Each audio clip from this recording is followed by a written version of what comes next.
non. Là. C'est un métier plutôt intéressant, ça, non?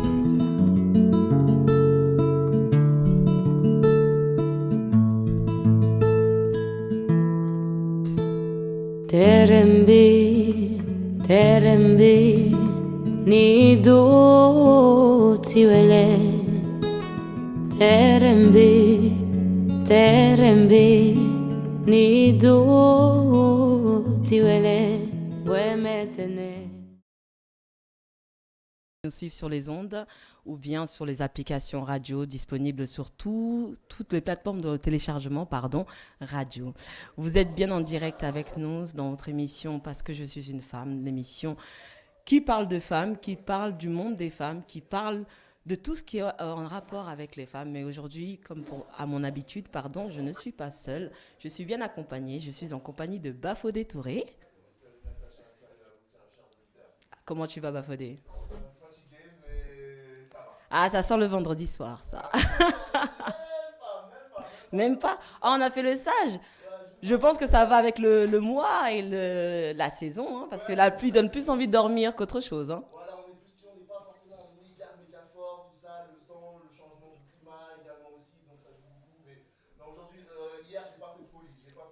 Donc pas de folie de ton corps. Voilà. On va garder l'énergie pour aujourd'hui, pour l'émission. Ah, merci en tout cas d'être là, Bafodé, comme on attend à ton habitude. Mais je voudrais aussi saluer la présence de notre invité, un autre intervenant qui intervient directement depuis Kinshasa. Jonathan, es-tu là? Ouais, je suis là avec vous. Bonjour Baf, bonjour Matou. Bonjour Jonathan, comment tu vas? Comment tu vas? Allô Jonathan? Ouais. Ah, comment tu vas? Je sais que le réseau n'est toujours pas favorable quand on appelle à l'extérieur de l'Europe, en particulier en Afrique. Mais j'espère que pour cette émission, nous pourrons nous entendre et surtout entendre ta plaidoirie concernant le sujet d'aujourd'hui. J'aimerais juste que tu nous donnes la température de Kinshasa aujourd'hui, si possible. Alors, à Kinshasa, il fait très exactement... laissez-moi me retrouver... 24 degrés. 24 degrés. D'accord, 24 degrés. Il n'y a pas de pluie, le soleil est dégagé, le ciel est dégagé, ça va? Le ciel, il est couvert, mais rien de plus. Hein. On n'a juste pas l'impression qu'il va pleuvoir. Après, ça dépend de communes. Ah bah ça va alors, c'est parfait. Ça fait un moment qu'on n'a pas de pluie, mais ailleurs, dans d'autres quartiers et communes, il arrive quand même à pleuvoir. Ah ok, bon bah c'est parfait. J'espère que vous êtes prêts et d'attaque aujourd'hui les hommes, parce que nous allons aborder un sujet un peu sensible, un sujet qui touche une partie de la population française, parce qu'on n'est pas parti dans les statistiques mondiales. Un jour peut-être nous prendrons le temps d'aller dans les statistiques mondiales, mais actuellement nous nous contentons de faire les statistiques françaises. Donc nous allons parler de la monoparentalité. Y a-t-il un lien entre la monoparentalité et l'indélinquance juvénile? Et c'est pour ça que j'ai besoin de vous pour m'aider à répondre à cette question, afin d'éclairer un peu plus nos chers auditeurs et auditrices d'aujourd'hui. Mais avant de commencer, j'aimerais d'abord, en tout premier lieu, nous mettre dans l'atmosphère dans une petite atmosphère, On va se lancer dans une petite pause musicale. On va découvrir un artiste qui s'appelle Paul Davy, avec le titre So Fine. Donc, nous nous retrouvons juste après. Ne bougez pas.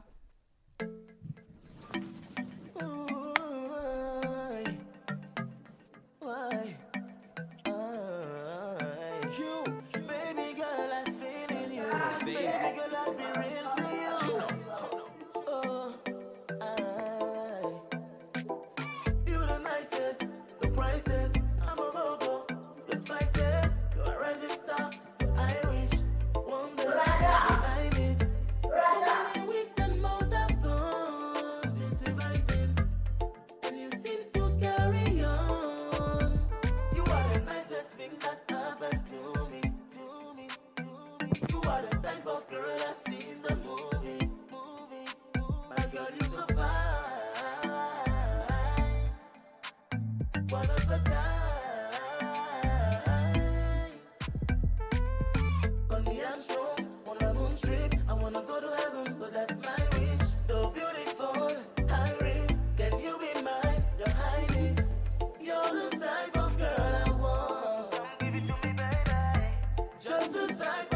all I need. You are the nicest thing that happened to me. You are the type of girl I see in the movies. My girl, you so fine. One of a kind. Check it.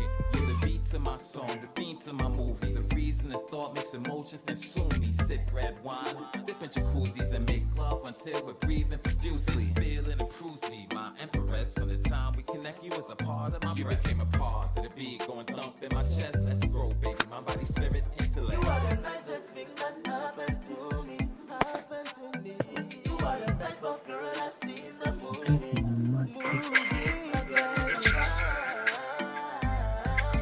So fine, one of a kind, of a kind.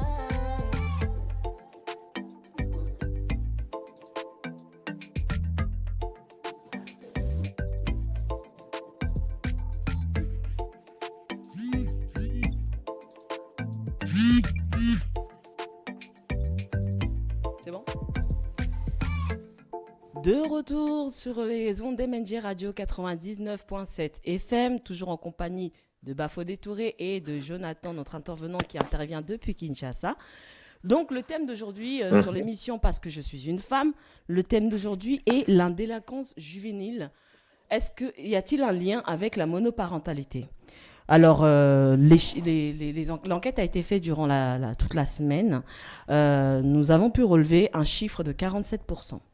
On dit que 47% des jeunes issus de la délinquance juvénile sont issus de familles monoparentales. Fodé, est-ce que tu sais déjà quelle est la définition de la monoparentalité? Alors, je ne vais pas faire la définition du Larousse, mais en gros, pour résumer, je pense que donc une personne qui vient donc d'une famille monoparentale, c'est une personne qui a vécu avec qu'un seul parent, que ce soit donc son père ou sa mère. Dans les deux cas, on dit que c'est donc qui vit avec une personne monoparentale. Voilà, c'est bien, c'est effectivement ça. Mais généralement, la monoparentalité est beaucoup associée aux femmes. D'accord. Donc, la plupart des familles monoparentales ici en France ou en Europe ou un peu partout ailleurs, même s'il y a des hommes, il ne faut pas se cacher, il y a des hommes qui sont monoparentales, qui obtiennent la garde de leurs enfants. C'est surtout en grand nombre et en général les femmes qui sont victimes, on va dire, de cette situation-là. Donc, on parle quand même d'environ, on parle de 47%, d'accord? 47% de jeunes de la délinquance juvénile. Juvénile, ça veut dire quand même dans la jeunesse, donc avant les mineurs, d'accord, qui sont touchés par la délinquance.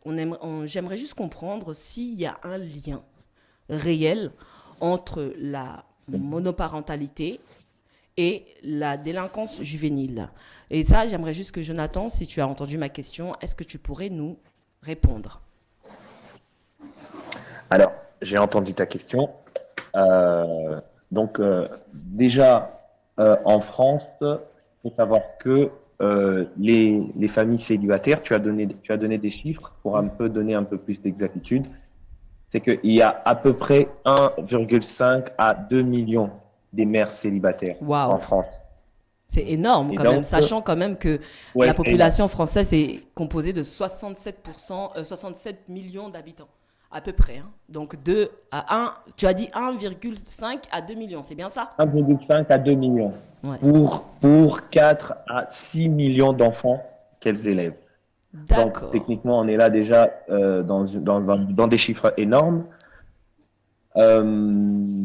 Qu'est-ce qu'on peut dire de plus? C'est qu'aujourd'hui, la monoparentalité est un fléau qui frappe aujourd'hui la France parce que quand on regarde comment ces femmes se retrouvent dans énormément de difficultés juste en étant des mères célibataires, c'est que déjà, il y a encore un autre chiffre qui est plus intéressant, c'est que à peu près 82% de ces personnes vivent sous un seuil de pauvreté assez accru. Donc, dans les chiffres que tu viens de nous donner, donc entre 1,5 à 2 millions de mères seules, donc de familles monoparentales, il y a 80 combien? Oui. 80 qui vivent sous un seuil de pauvreté. Parmi elles, il y a 80% qui vivent dans le seuil de pauvreté. C'est quand même des chiffres énormes. Ouais. D'accord. Ouais, c'est quand même des chiffres énormes. Et je pense que les auditeurs doivent comprendre que c'est des chiffres donnés par l'INSEE. Donc, ils D'accord. peuvent toujours Allez rentrer sur vérifier. Internet et aller vérifier. Mhm. Euh, donc, voilà, il y a à peu près 82%. Après, à un moment donné, on peut essayer, je pense qu'on peut essayer de faire ce lien-là et de se dire que si 47% des délinquants juvéniles proviennent des familles monoparentales, c'est-à-dire on peut toujours faire ce rapprochement en disant est-ce que le problème de la délinquance N'est n'est pas pas lié à plutôt la du côté de monoparentalité. la... Ouais, n'est pas plutôt de l'autre côté. Mm. Alors, nous, on s'est intéressé sur la question Oui. et voilà. Ah bah bon, les chiffres sont quand même vertigineux, donc on va pas se Les mentir. chiffres font peur. Ah, ils font très peur. Donc, Ouais, j'aimerais avoir ton très avis et peur. le rebondissement aussi de Bafodé.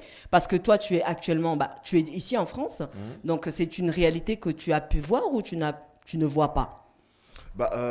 Oui, je le vois, puisque moi j'ai vécu quasiment donc toute ma vie avec ma maman, donc je suis donc issu donc d'une famille monoparentale, mais justement par rapport à ce que tu vas dire, justement par rapport au fait que le fait de faire partie donc d'une famille monoparentale, ça induit un peu les enfants en erreur et de faire en sorte qu'ils vrillent.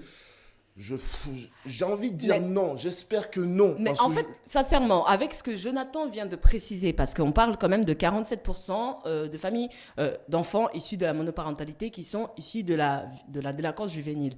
Moi, là où ça m'a plus interpellé, où je pense qu'on devrait plus rebondir, c'est le fait que dans ces 47%, il y a 80% de mères célibataires qui vivent sur le seuil de la pauvreté. Est-ce que c'est pas plutôt celles qui vivent dans le seuil de la pauvreté qui sont touchées directement par la délinquance juvénile?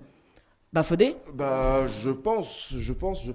Parce que le fait d'être sous le seuil de pauvreté fait que la personne, la maman on va dire le papa, mais la maman, donc qui veut faire plaisir à ses enfants ne peut pas forcément toujours faire plaisir à ses enfants, et forcément, ça peut induire les enfants à se dire que si Ça peut ma les- mère ne peut pas m'offrir ce que je veux ou ce que je Je souhaite, pense, c'est ça. je vais l'obtenir différemment. Et ça, c'est un peu un constat un peu terrible, un peu de C'est penser comme triste. ça. C'est triste de penser comme ça, mais vu que ça concerne quand même une famille sur deux, est-ce si vraiment étonnant que ça? Jonathan, peux-tu rebondir sur les propos de Bafodé? Pardon? Peux-tu rebondir sur les propos de Bafodé? Enfin, à un moment, j'ai envie de le comprendre parce que tu vois, on peut le dire que à un moment, c'est un peu pris à l'excès de dire que les chiffres déterminent totalement une réalité irréfutable. Mhm, Je pense que je suis un peu d'accord avec lui. On a aussi envie de dire non, mhm. mais quand les chiffres sont là, En fait, voilà, on est face à une c'est un peu, réalité. On peut pas la nier, la réalité, Les chiffres ne malheureusement. mentent pas, quoi. Les chiffres ne mentent pas, souvent, voilà, surtout quand ça concerne une famille sur deux. que C'est là les que tu chiffres dis- ne mentent pas. Pardon, Je peux j'attends. pas dire que les chiffres ne mentent pas parce que regarde, Baf, je vais te donner un exemple. Ouais. Supposons que on doit faire une étude sur le cancer et qu'on disait que euh, de toutes les personnes qui ont les cancers, il y a à peu près 70% des personnes qui sont locataires.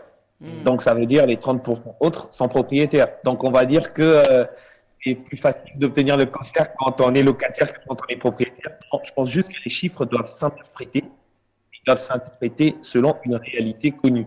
Mhm. Alors, la gendarmerie de police en France a réclus en 2019 que le taux de délinquance juvénile était stable à l'échelle nationale, c'est-à-dire qu'il avait connu une baisse de 7,4% entre 2016 et 2017. Mhm. Alors que quand on va de 1992 à 2001, c'est-à-dire on avait une montée de 20,4%. C'est-à-dire Ah. 20,4% des délinquants étaient des jeunes. Oui. Et est-ce qu'ils étaient issus de familles monoparentales? Là, c'est encore une question qu'il faudrait se poser. Mhm. Mais quand même, on doit comprendre que actuellement, le taux de délinquance, il augmente de plus de 12%, Ah, c'est énorme. donc en 2021, alors que ça ne représentait que 1% il y a quelques années. Il y a quelques années. Quand même, on se rend compte qu'on passe de 1% à 12%. Mhm. C'est énorme. C'est un fossé. J'ai presque envie de dire que c'est un trou qu'on a créé et qui a été créé. Donc moi, je veux juste rebondir et j'aimerais juste qu'on insiste. Et plutôt, On va essayer de s'orienter maintenant parce que par rapport à chacun des arguments que vous avez pu apporter lors du début de cet échange, je veux m'attarder plutôt sur le sens de la monoparentalité n'est pas un problème en tant que soi. C'est ce que j'arrive à comprendre. Là où est le problème, ce serait le seuil de pauvreté. Ça veut dire, est-ce que c'est une problématique au niveau des classes sociales? Est-ce que c'est un problème qui touche plus les classes considérées précaires que les classes considérées moyennes ou riches? Jonathan. Alors, Natou, si je dois répondre, il faut déjà savoir que dire que la monoparentalité n'est pas un problème, j'ai envie de choquer personne, hein. Moi j'ai vraiment envie de choquer personne, mais je dis juste qu'aujourd'hui, la monoparentalité est cause de beaucoup de cas de chômage, parce que comme le dit encore l'INSEE dit que à peu près 30% des femmes qui se retrouvent séparées de leur conjoint se retrouvent au chômage. Ouais. Donc aujourd'hui, le fait de se séparer d'un conjoint peut être un facteur même de la ruine de quelqu'un, en fait. Donc c'est bien ce que je dis. Donc c'est pas justement le souci de cette délinquance juvénile en rapport, entre guillemets, ou pas, de la monoparentalité, est-elle plutôt liée à la pauvreté qui touche justement ces mères célibataires? Je n'ai pas bien saisi la question. J'ai dit, est-ce que le problème, ce n'est pas le fait que justement, c'est la pauvreté, comme tu as dit que en fait, la plupart des femmes qui se retrouvent séparées se retrouvent dans un taux de chômage élevé, donc dans une précarité. D'accord ? Est-ce que c'est pas justement le fait de cette monoparentalité et cette précarité qui impacte directement les enfants, d'où cette délinquance juvénile? Parce que quand on regarde les chiffres, la plupart de ces délinquants juvéniles, Fodé, tu me diras si j'ai tort ou pas, ce sont des enfants issus de la classe populaire. Oui, c'est vrai. On ne va pas tous mettre dans le même sac, mais de J'ai pas dit dans la généralité, mais est-ce que ils sont issus de la classe populaire? Il faut juste interpréter les chiffres. Oui. Donc, rappelle-nous les chiffres alors. Pour répondre à la question, oui. Je pense qu'on peut dire que on peut pas dire que c'est de la faute des mères célibataires, mais on peut dire que ça peut être un facteur majeur qui peut pousser un jeune vers la délinquance. Comme Bafodé lui-même a dit, il a dit que il faut savoir qu'il y a des mamans qui veulent faire plus que leurs enfants, plus pour leurs enfants, et qu'elles se retrouvent parfois à ne pas avoir les moyens. Et nous tous, vous êtes en France, vous connaissez un peu la situation. On sait tous que les aides familiales, les allocations et tout, ça ne couvre pas totalement les besoins du tout. Des mamans célibataires. Mais voilà. Et du coup, les enfants, quand ils se retrouvent parfois un peu frustrés avec les amis à l'école, comment les trains de vie, les discussions, les amis qui racontent comment ils ont passé des vacances à Ibiza, ils ont passé des vacances ailleurs. Donc, à un moment donné, ça crée de la frustration, et cette frustration peut être interprétée et vouloir aussi s'affirmer dans la société, voilà, et se dire que voilà, je peux faire ça, je peux faire ceci, je peux faire ceci, je peux faire cela, et être facilement une proie à la délinquance. Donc, moi, je ne vais pas jeter de l'huile sur le feu. Je pense juste qu'il faut interpréter les situations dans le cas par cas. Oui. Et voilà, essayer de comprendre que c'est beaucoup de cas qu'on essaye de généraliser d'un coup. Et voilà. Faudrait quelque chose à dire, à rajouter? Parce qu'en deuxième partie, je vais rebondir sur les propos de Jonathan et des propos. Attention, hein. Je pense que tout ce qui a été dit donc par rapport à ça. Juste quand même, je voudrais vraiment qu'on mette pas tout le monde vraiment dans le même sac. Bien sûr, effectivement. Voilà. C'est pas parce que justement des personnes qui viennent de la classe populaire et qui viennent issues donc de la famille monoparentale viennent à faire n'importe quoi, à partir en cacahuète totale. Ça c'est vraiment là où je veux cibler la chose, parce qu'il y a des exceptions. Il y a des exceptions. Et il faut vraiment aussi mettre en avant et de glorifier ces exceptions plutôt que de parler justement de personnes qui, je sais pas moi, qui commencent à braquer des banques ou à justement, on va revenir sur tout ça justement en deuxième partie de notre émission, mais pour tout de suite, nous allons marquer une petite pause musicale. Nous allons découvrir un artiste qui s'appelle G.I. Molakisi. avec le titre Montant. Donc prenez le temps de découvrir et surtout allez sur YouTube et allez découvrir l'artiste, donnez de la force, abonnez-vous et mettez des likes.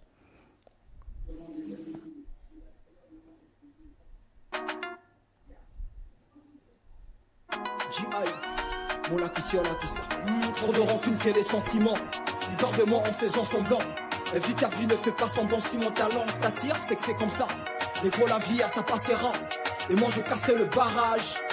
Ça fait longtemps que l'on rappe. Ne demande pas si j'en ai quel âge. Mon temps, papa m'a dit que la vie, c'est le gain-temps.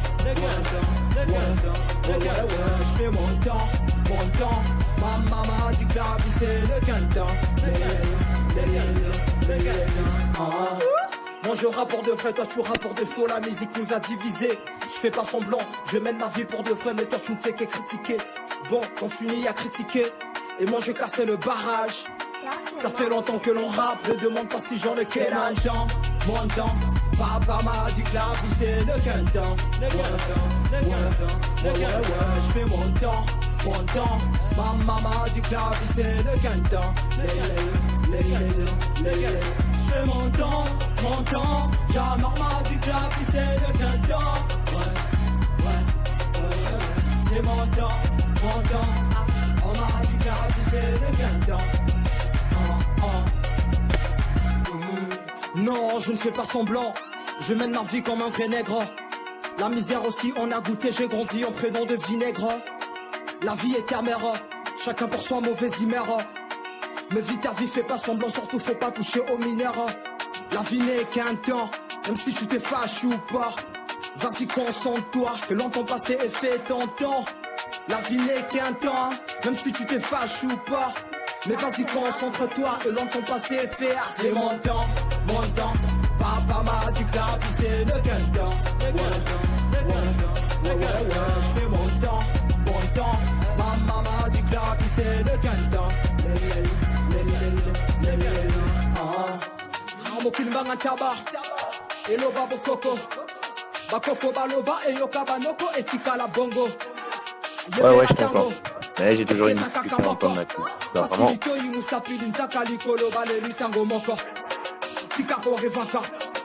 Bon désolé kaka, yo kaka kofanda na kwa kotala ndenge batipeta zodendaka.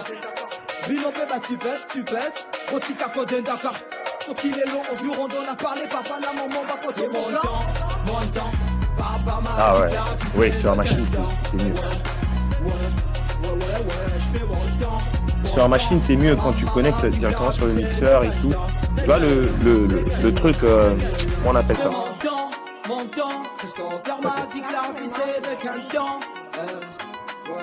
Je fais mon temps. Mujinga m'a dit que la vie c'est de quel temps. Je fais mon temps. De retour sur les plateaux d'MNG Radio 99.7 FM. MNG Radio disponible sur toutes les plateformes de téléchargement, sur toutes les plateformes de radio, c'est bien ça, Bafodé? Toutes les plateformes radio sur Internet et avec notre application MNG Radio. MNG Radio, voilà. Effectivement. Vous êtes aussi, donc vous êtes actuellement sur votre émission Parce que je suis une femme, toujours en compagnie de Bafodé Touré. Toujours là, toujours présent. Ouais, il n'était pas très motivant. Hein. En place, il n'y a pas de souci. Et de Jojo, en direct de Kinshasa. Jojo, ça va? Ouais, ça va. J'aime bien le surnom Jojo. Là, on a découvert un petit son que, franchement, j'ai bien kiffé. C'est un petit coup de cœur, là, franchement, honnêtement. Attends, le prochain sujet, Jonathan, t'es pas prêt. J'ai un bon petit coup de cœur, là. Alors, l'artiste s'appelle J.I. Molakisi. Le titre, c'est Mon Temps. Alors, c'est un artiste congolais. Oui. Et j'ai quand même la chance de le connaître personnellement. Oui. Et j'espère qu'il nous a entendus et que ça lui a fait plaisir. Ah oui, mais en tout cas, franchement, mes félicitations parce que le son passe très très très bien. Nickel. C'est un son qui passe super bien pour l'été. Fais-le ramener au studio, Jonathan. Ramène-le au studio. Il faudrait le mettre dans l'avion déjà. Ouais, ça, il faut en parler avec lui. Hein. Ça, je vais voir avec lui. Et voir, oui, pourquoi pas, parce que pense. Bafodé anime l'émission After School qui présente les artistes, différents artistes. Et pourquoi pas faire une émission où ils présenteraient. Viens, on en parle après. C'est plutôt pas mal, moi, je trouve. Pourquoi pas, voilà. avec grand plaisir en tout cas. Donc, nous allons revenir au sérieux. Nous reprenons le sérieux. Reprenons tous le visage sérieux et un air sérieux parce que nous parlons d'un sujet très sérieux. Le sujet, c'est la monoparentalité a-t-il un lien avec la délinquance juvénile ? Nous avons déjà abordé en premier terme, on a essayé de définir ce qu'était la monoparentalité, raconter aussi les réalités, parler des chiffres qui viennent de l'INSEE. Donc l'INSEE nous dit que 47% des jeunes issus de la délinquance juvénile proviennent de familles monoparentales. Et dans ces 47%, il y a 80% de familles, de femmes, de mères célibataires qui sont dans la précarité. Donc qui dit précarité dit difficulté financière et situation de vie sociale précaire. C'est bien ça à peu près, si j'ai bien résumé ? Ouais, c'est bon, t'as bien résumé. Jonathan, on est d'accord ? Ouais, t'as bien résumé. Voilà. Donc maintenant, moi, je vais rentrer dans le sujet parce qu'on a quand même parlé sur notre page parce que je suis une femme. On a parlé de toutes ces violences justement qui est due à la délinquance juvénile. On voit que le chiffre explose. Nous venons d'un quartier où la violence a pris une ampleur considérable dans tous les quartiers aujourd'hui en France. On entend énormément qu'un mineur de 15 ans, un mineur de 16 ans, de 17 ans a poignardé ou a tué ou s'est fait tuer. Je sais pas, dis-moi si je me trompe, Bafodé, dis-moi si je me trompe. Malheureusement, non, tu te trompes pas, Natacha. Malheureusement, tu te trompes pas. On voudrait vraiment qu'on ne pas en arriver là, mais c'est triste, mais c'est la triste vérité. Et généralement, quand on fouille bien, il n'y a pas que, Dieu merci, là par contre où je vais rejoindre Jonathan et Bafodé, il n'y a pas que des enfants issus de monoparentalité qui sont acteurs ou victimes de ces genres de crimes. D'accord ? On a des enfants qui vivent de familles classiques, mais qui sont aussi dans cet acte de violence qui frappe de plus en plus la jeunesse française. Mais c'est quand même, on a l'impression que ça touche toujours ou ça cible toujours le même type d'enfants, le même type de jeunes. Je ne sais pas, mais ces violences-là sont toujours issues de jeunes issus d'immigration, d'origine et vivant dans les quartiers. Je me trompe ou je me trompe pas ? Non, tu te trompes pas. Après moi, si je dois rajouter quelque chose, c'est que dans cette étude-là qui a été faite sur le rapport entre la montée de la délinquance, je pense qu'il y a énormément de malhonnêteté. D'accord ? Moi, je vais le dire honnêtement, il y a énormément de malhonnêteté parce que là, on a essayé de confondre réellement la cause sociale, puisque c'est un problème social, plutôt qu'un problème familial en soi lui-même. C'est plutôt une cause qui touche toute la société. Donc, on a vraiment essayé de faire abstraction des vrais problèmes en fait, servir à la délinquance. Oui. Mais on s'est décidé d'attaquer des personnes qui souffrent, des personnes des cibles plus sensibles, on va dire, des cibles plus fragiles. Ouais, des personnes qui doivent d'abord lutter pour leur survie, lutter pour la survie des enfants. Et voilà, on leur jette de l'huile au feu. Et moi, je trouve cette démarche un peu malhonnête. Mais par contre, je ne veux pas quand même exclure le fait que c'est important d'en parler parce que ces mamans-là, elles doivent vraiment, on ne doit pas non plus les jeter la pierre, mais aujourd'hui, il faudrait vraiment qu'il y ait un œil particulier qui soit mis sur ce problème-là. Bafodé ? Alors, est-ce que tu peux répéter la question ? Je me suis un peu perdu, Natacha. On dit qu'on a l'impression que ça cible toujours le même type de profil, on va dire. Oui, voilà, c'est le même profil. Hein, c'est jeunes issus d'immigration ou bien jeunes d'origine, vivant dans les quartiers. Donc, comme dirait Jonathan tout à l'heure, dont les salaires des parents ou des mamans sont assez limités. Donc, est-ce qu'on a l'impression que... Et Jonathan nous dit que la démarche est un peu malhonnête parce qu'on a l'impression de viser... de cibler toujours... Ouais, là, je veux le rejoindre parce que c'est vrai qu'on veut forcément...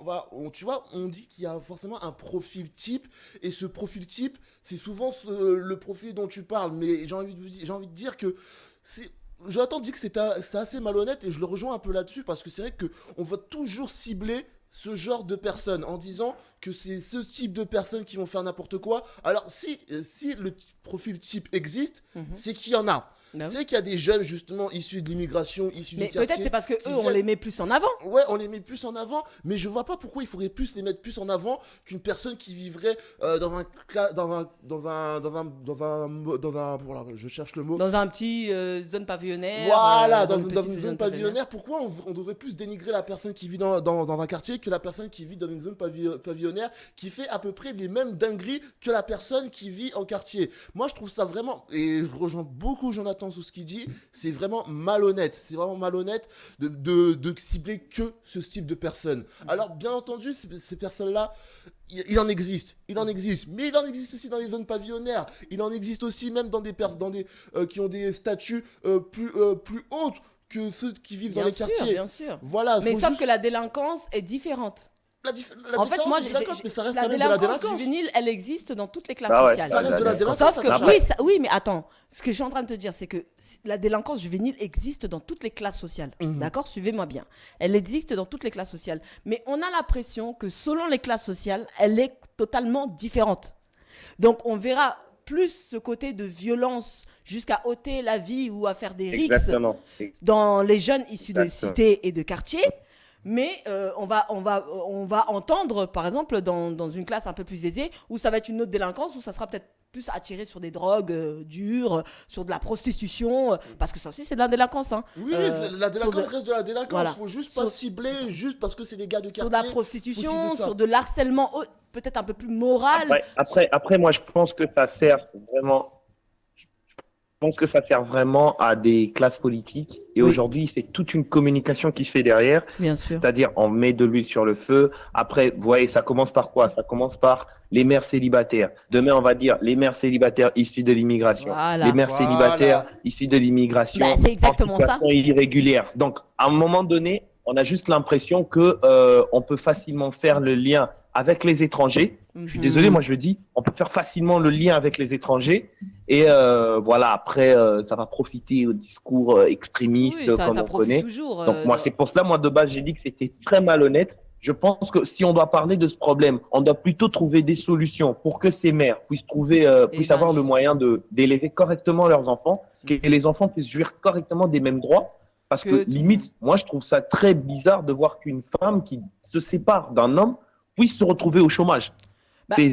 La réalité, c'est pas possible. Jonathan, je ne t'interromps pas. La réalité qui touche aussi malheureusement les gens issus de l'immigration quand elles se retrouvent séparées des pères ou séparées de la mère, c'est l'irresponsabilité de l'un des parents. Ça veut dire que la négligence totale, c'est-à-dire que l'autre parent, souvent, mais on le voit aujourd'hui au niveau des chiffres, et ça sera un débat à mettre sur la table justement, où on voit que le taux de, par exemple, de non-versation de pension alimentaire, de non-respect du JAF, donc le juge des affaires familiales, des décisions du JAF, sont malheureusement, la plupart du temps, piétinés et bafoués par par les gens issus de l'immigration.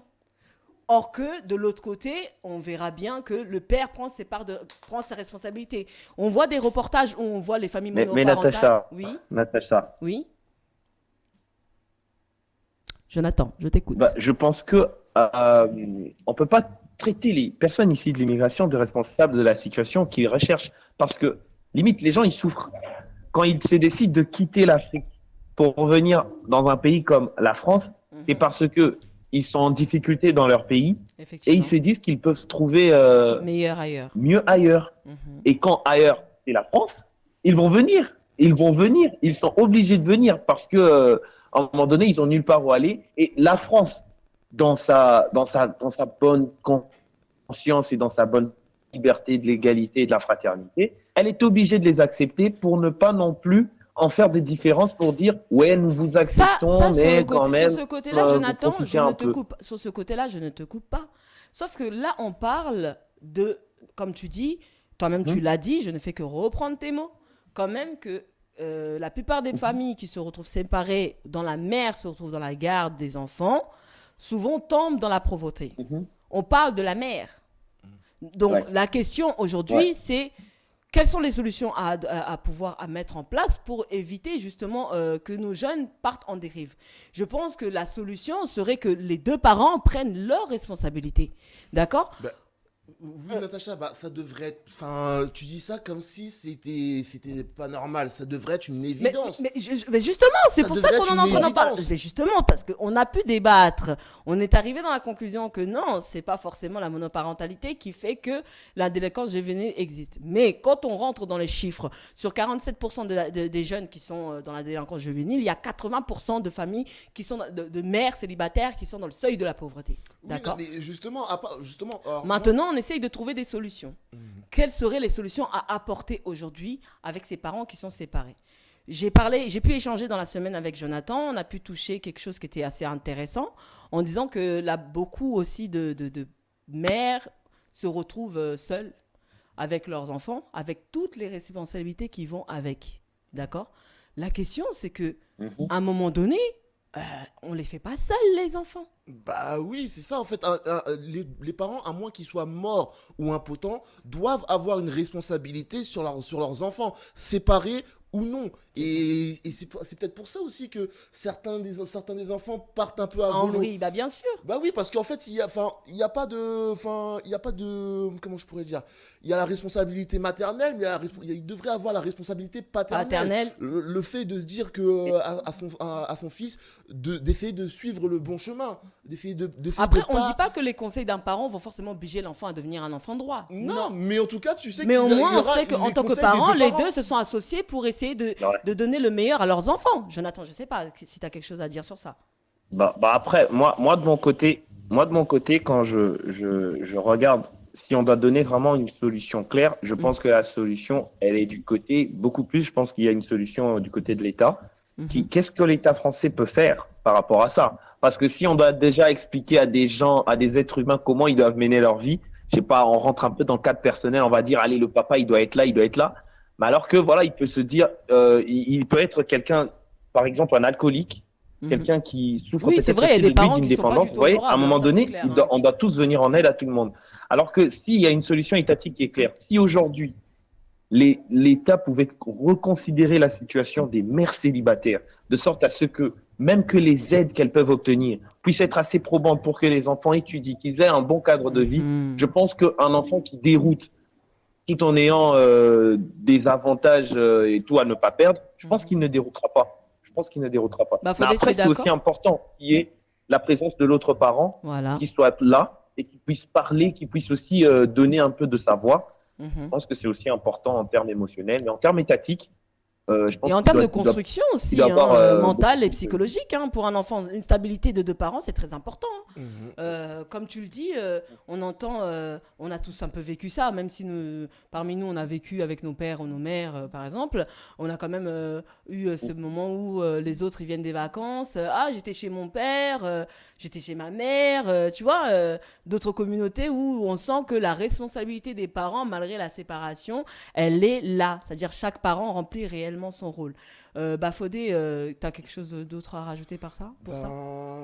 J'ai entendu justement ce qu'a dit Jonathan. C'est vrai que peut-être que des parents ne sont pas aptes physiquement ou mentalement à s'occuper des enfants. Et c'est là que moi je dis déjà, et je trouve ça assez bête que tout le monde peut faire des enfants, parce que c'est vrai Merci. que... Voilà, non mais je suis désolé Natacha, je suis désolé. Tu sais que tout le monde peut faire des enfants. Ça, c'est mais la après, faut punchline les de l'année. assumer. Hein. Ça, c'est vraiment la punchline de l'année. Bah oui, non, mais ça c'est vrai en vrai. En vrai, normalement, sincèrement, limite, on devrait tester les gens Mais oui, psychologiquement tu et devrais mentalement tester les pour gens. dire, toi t'es apte à être parent et toi t'es pas apte, quoi. Voilà, parce qu'on on sait comment on fait les enfants, tout ça. Tu viens t'amuser, tout ça, et après tu t'assumes pas les conséquences. Donc je me dis qu'il y a des personnes qui mentalement... Mais ça reste quand même quelque chose d'assez psychologique. Ça reste quand même quelque chose qui peut se travailler au niveau des institutions. Oui. Parce que, limite, si aujourd'hui, on doit quand même, parce que, désolé, moi je veux le dire, si on doit accepter qu'il y ait des gens qui avortent, je pense qu'on doit aussi accepter le fait qu'on doit former des gens à être des parents. À être parent, effectivement. Ça aussi, c'est important.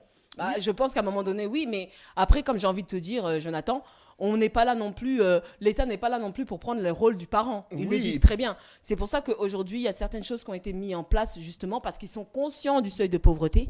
Ils sont conscients. Il ne faut pas croire que l'État français n'est pas conscient et qu'elle ne met pas des choses en place. Il y a déjà certaines aides qui viennent soulager les familles monoparentales avec de faibles revenus, telles que l'APL, c'est-à-dire l'aide au logement, c'est-à-dire qui soulage au niveau du loyer. Après, il y a des choses, l'aide aux vacances, donc des chèques vacances qui permet aux familles de pouvoir aller en vacances avec leurs enfants, peut-être pas tous les ans, mais tous les 2 ans au moins sûr. Après, il y a l'aide loisir qui permet aussi à soulager le parent, à pouvoir mettre les enfants dans les activités sportives. Donc oui, il y a des choses... Mais qu'on se le dise honnêtement, Oui. est-ce que ces parents peuvent offrir le cadre que eux veulent offrir aux enfants? Ces aides sont importantes, oui, mais moi je pense qu'elles ne sont pas assez. Oui, ça c'est clair. Personnellement, je le dis, je Bien pense sûr, qu'elles ne ça sont vraiment reste, pas toujours, assez. ça reste toujours minime parce que c'est une réalité que beaucoup de femmes vivent.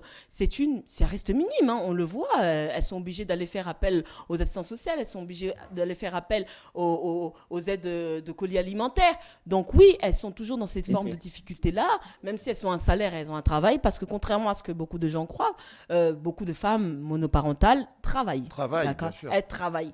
Et malheureusement, il faut aussi adapter leur planning au fait qu'elle soit maman. Donc ça, par contre, sur ce côté-là, je suis plutôt d'accord avec toi en disant que l'État pourrait se pencher sur ce problème de monoparentalité-là et créer des horaires flexibles qui permettraient aux mamans de pouvoir gérer et leur vie de maman et leur vie professionnelle. Parce que souvent, la plupart du temps, les mêmes mamans sont obligées ou sont condamnées soit à demander aux plus grands de la famille à gérer les plus petits pour pouvoir qu'elles puissent partir au travail, ou soit trouver des personnes qui vont garder ses enfants, mais en contrepartie de monnaie. Donc, finalement, on tourne toujours en rond et les choses n'évoluent pas forcément.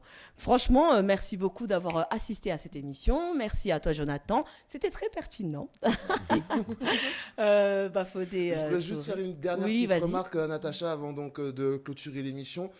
Donc, comme je l'ai dit, c'est vrai que mentalement, des parents ne sont pas forcément aptes à s'occuper des enfants. Et le fait, justement, donc, qu'une famille monoparentale soit de plusieurs enfants, c'est là en fait que tu peux voir que ça peut être solide. Oui. Que ça peut être solide, Bien justement, sûr. que les frères et les sœurs doivent se soutenir pour aider la maman. Bien justement, parce qu'on sait que la maman, ce qu'elle fait, c'est pas toujours simple. Il faut toujours être là pour l'aider. Pour la soulager un minimum. Pour la soulager également aussi. Donc voilà. Et je le dis encore, hein, chers auditeurs, hein, mais voilà, malheureusement, n'importe qui peut faire des enfants. C'est triste et c'est dommage. Même si on n'est jamais préparé à être parent, ça, c'est des choses quand même il faut essayer de prendre conscience. Parce que sinon, ça va être encore pire. Les jeunes vont faire encore plus n'importe quoi. Et ça va aller à volo, en fait, tout simplement. C'est ça. Voilà. Jonathan, un petit mot de la fin pour toi ? Moi, le seul mot de la fin, c'est que je pense que je vais donner maintenant un avis personnel, c'est que la faute n'est pas aux mères célibataires. La faute, elle est vraiment à un système. Et ce système, il crée de la pauvreté qui crée de la délinquance. Effectivement. Donc, les mamans célibataires ne doivent pas être choquées par ce qu'on a dit, parce qu'elles ne sont responsables d'absolument rien du tout. Et elles sont juste obligées de vivre une situation qu'elles n'ont parfois pas demandée. Et elles font avec et elles font du mieux qu'elles peuvent. En tout cas, moi, je vous remercie beaucoup et j'envoie un gros big up à toutes ces mamans qui élèvent solo leurs enfants, à tous ces papas aussi, parce qu'il y a des papas monoparentales, justement, qui aussi assument leur rôle de père sans avoir forcément le soutien de l'autre parent. Mais voilà, quoi. Donc, la vie est un combat, malheureusement. On essaye et on continue. Je sais qu'il y a des associations qui se battent pour essayer de faire changer les choses, pour essayer de créer des plannings flexibles pour que ces mamans-là et ces papas, ces familles monoparentales-là puissent vivre comme toutes les autres familles. Ça veut dire en ayant un travail décent, tout en ayant le temps de pouvoir s'occuper de leurs enfants. Mais bon, ça reste un travail du gouvernement, ce n'est pas à nous. Mais merci à vous et j'espère encore une fois, comme l'a dit Jonathan, n'avoir vexé personne. Le but ici est de pouvoir parler, échanger sur des sujets qui nous touchent et qui sont importants en tant que femme, en tant que mère. Voilà, donc j'étais honorée d'avoir été accompagnée par 2 hommes, donc Jonathan en direct de Kinshasa et toi, Bafodé Touré. Donc, c'est sur ces derniers mots-là que nous allons nous quitter, pardon. Vous souhaitez un bon mercredi, Ouh là là, Samedi. un bon samedi. Mercredi. Un bon samedi. Nous, malheureusement, sous la pluie. J'espère qu'Akin, ça sera sous le soleil. On va quitter avec un dernier son. Un dernier son. Aujourd'hui, là, c'était la playlist de Jonathan. Alors là, je vous préviens, tout ce que nous avons entendu aujourd'hui, ça a été les découvertes ou les connaissances de Jonathan. Donc, on va quitter cette émission avec un artiste. On va à la Caraïbe. On va aller en mode doudou moins. Les anti big up à vous. Je suis fanatique de Zouk à jamais, vous savez, hein, big up. Donc avec l'artiste Were Vana, avec le titre Doudou. Sur ce, à samedi prochain.